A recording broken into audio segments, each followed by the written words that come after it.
So it's no secret that the foundation phones really don't have a proper launch date. Never. They never had it, and they never will. But more than that, Samsung is also confusing us with the foundation phones nowadays, because it's not the same as the S20 FE.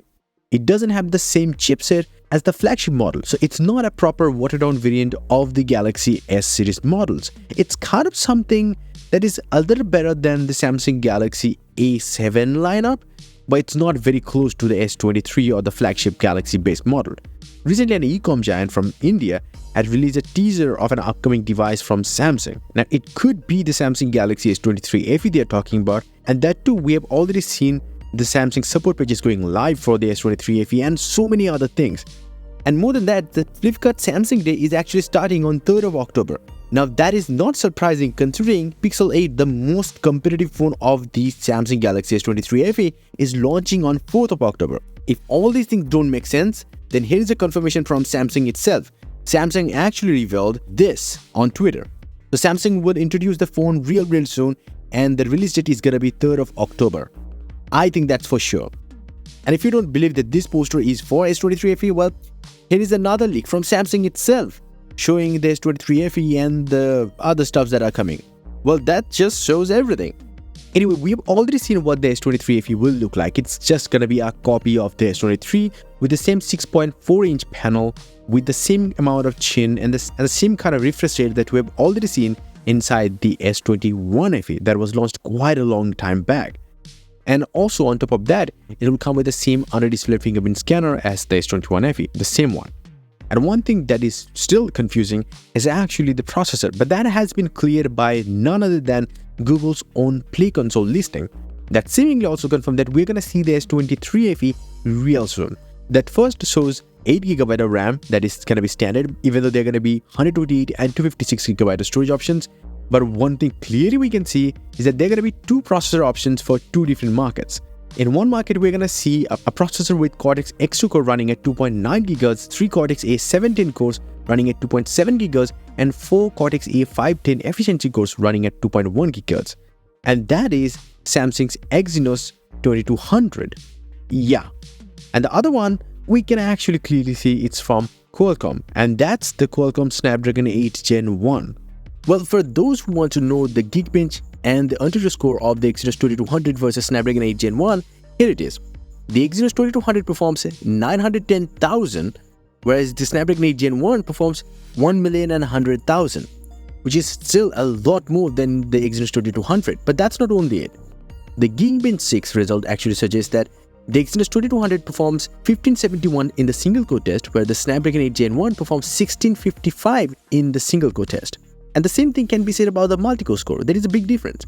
The Exynos 2200 performs 3633, whereas the Snapdragon 8 Gen 1 performs 3980. Now, in the 3D Mark test though, if you look at, they perform almost identical, but the Exynos 2200 is actually 4% better here. About 6533 points in the 3D Mark Wildlife performance test, whereas the Snapdragon 8 Gen 1 actually performs only 6287. But the biggest problem is actually both are manufactured by Samsung foundries for an process node. Well, that simply means both of them are not thermally that much efficient. So even though the Snapdragon 8 Gen 1 might feel somewhat better than the Exynos 2200, it actually isn't that much. And we can't really talk about the sustained performance because that depends on the device and the cooling system used inside the device. We will have to see. Now, we don't actually know which country will get what, but going through the history, it looks like the European countries are still gonna get the Exynos models, while buyers in the market like US and China will get the Snapdragon variant.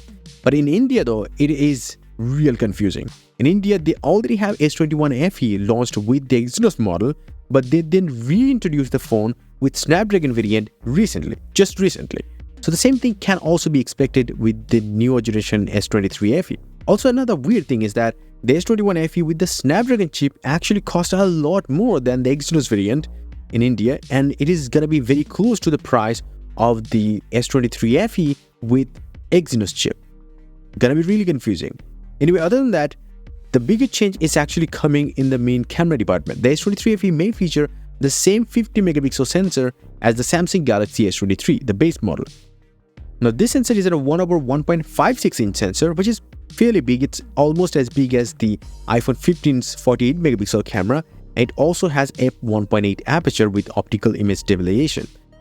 But the phone will have the same 12 megapixel ultra-wide-angle camera and 8 megapixel 3x telephoto camera as the current S21 FE. But the front-facing camera though is going to be a 12 megapixel unit, possibly the same as the S23's one, which is a great in quality but lower in resolution. So other than that, there are not going to be any more changes. Like the battery capacity is still going to be 4500 mAh, not a change, and the same thing can be said about the charging speed, 25 watt max. That's it.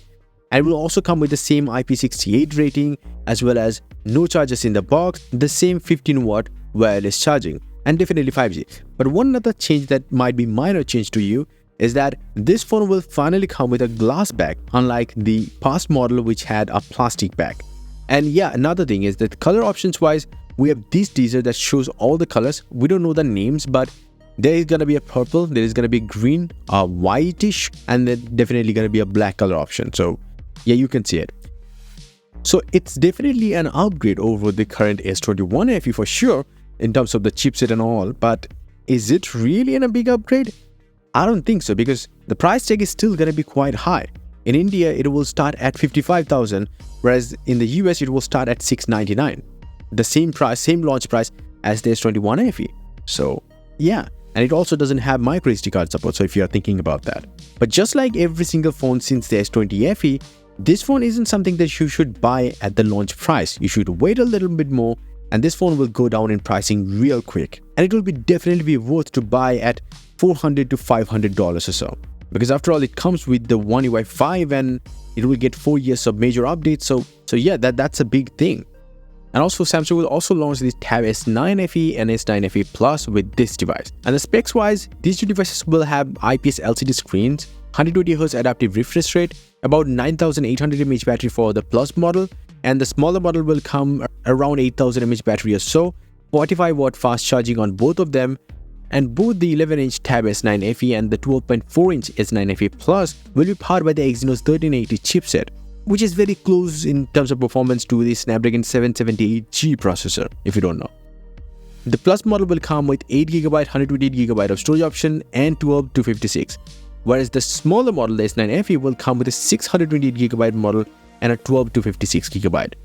Both of them will also come with micro SD card slot, steady speakers, and bundled S Pen. That is just pretty cool. And both of these models will also come with a cellular connectivity variant as well. So in case you're thinking that's it, but we recently started to hear that the base 628GB model of the S9 FE will actually start less than $500 in the US. The S9 FE Plus though, it will start of less than $600 in the US. Let me know your thoughts in the comment section below. Are you really waiting for the S23 FE, or you're gonna buy the S23 base model? And yes, if you want, you can get some crazy cool wallpapers up on my website, a link down below. Until the next one, bye and take care.